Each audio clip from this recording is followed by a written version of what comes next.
Hi నమస్తే, welcome to Myra media. నేను మీ కేవీఆర్.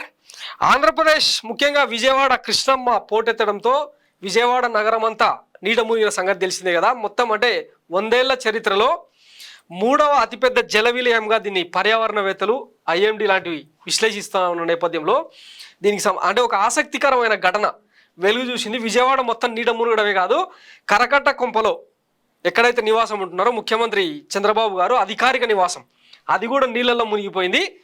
ఈ విజువల్స్ ఏవి కూడా బయటకు రాకుండా డ్రోన్లు ఎగరేస్తే యాక్షన్ తీసుకుంటామని చెప్పి అధికార యంత్రాంగాన్ని బెదిరించి రకరకాలుగా ప్రలోభాలకు గురి చేసి ఈ అంటే ఏదైతే ఈయన అధికారికంగా నివాసం ఉంటుండో ఆ ఇల్లు మునిగితే ఇక ముఖ్యమంత్రి నివాసానికి ముఖ్యమంత్రికే గ్యారంటీ లేదు అన్న చర్చ పెద్ద ఎత్తున తెర మీదకి వస్తుందన్న తరుణంలో ఈయన ఏం చేస్తాడు, విజయవాడ నీట మునిగే ప్రాంతాలకు పోయి జనాన్ని కాపాడే ప్రయత్నానికి పిఆర్ స్టంట్ చేస్తూ ఉంటాడు అనమాట.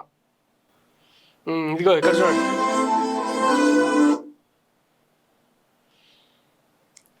చిన్న పిల్లని ఎత్తుకొని ఇట్లా ముసలోళ్ళు అందరు కూడా ఈయన రోప్ పార్టీకి పక్కనే ఉండాలి. అంటే ఇది ఒక విజువల్ ఫీస్ట్ కోసం ఎట్లయితే గతంలో అదేది మన గోదావరి పుష్కరాలలో నీట ముంచిండ్రో 29 మందిని జలసమాధి చేసిండ్రో అట్లా.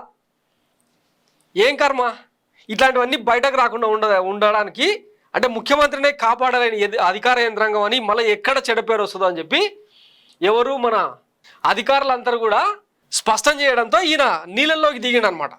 ఇంకా అదేదో సామెత చెప్తారు కదా, లావుబోడు లడాయిపోతే వెనకాల నలుగురు నూకుడు మనగాలని ఈయనను కాపాడేందుకు మళ్ళా బోటు వాళ్ళు, తర్వాత జాకెట్లు, తర్వాత గజ ఈతగాళ్ళు, వెంట ఎస్పీజీ కమాండోలు ఇంతమంది పోవాలి.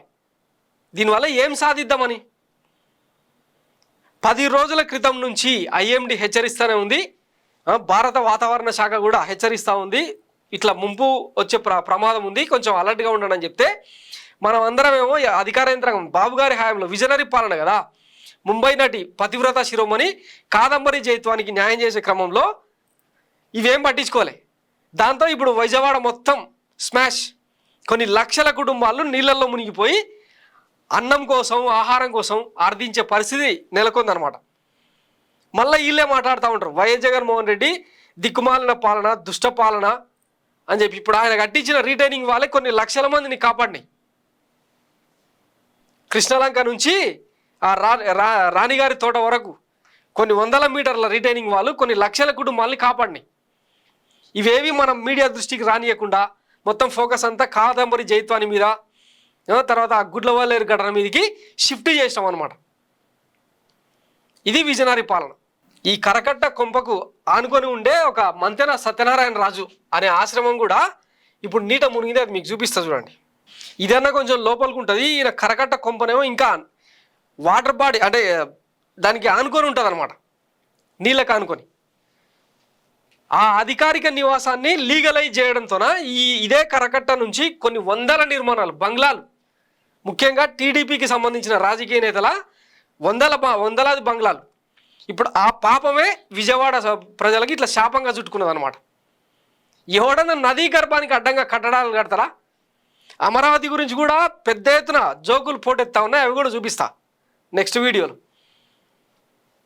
దీనికి ఇంకా ఈయన చంద్రబాబు గారు నా ఇల్లును నీట ముంచి నన్ను సంపేద్దాం అనుకున్నారని చెప్పి గతంలో విమర్శలు జగన్మోహన్ రెడ్డి మీద.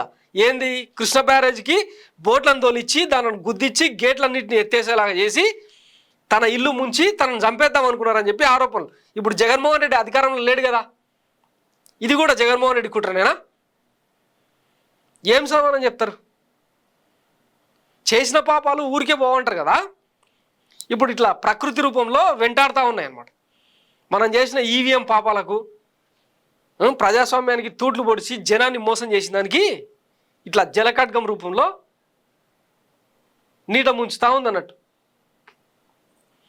ఇది మొత్తం బొంగలు వస్తున్నాయి. సో ఇది చంద్రబాబు గారి నివాసానికి పట్టిన దుస్థితి. దీనికి మరి ఎట్లాంటి కరెక్షన్స్ చేస్తారో, చంద్రబాబు గారు ఏం స్టేట్మెంట్ ఇస్తారో చూద్దాం. Thanks for watching Maira media. నేను మీ కేవీఆర్. Thank you.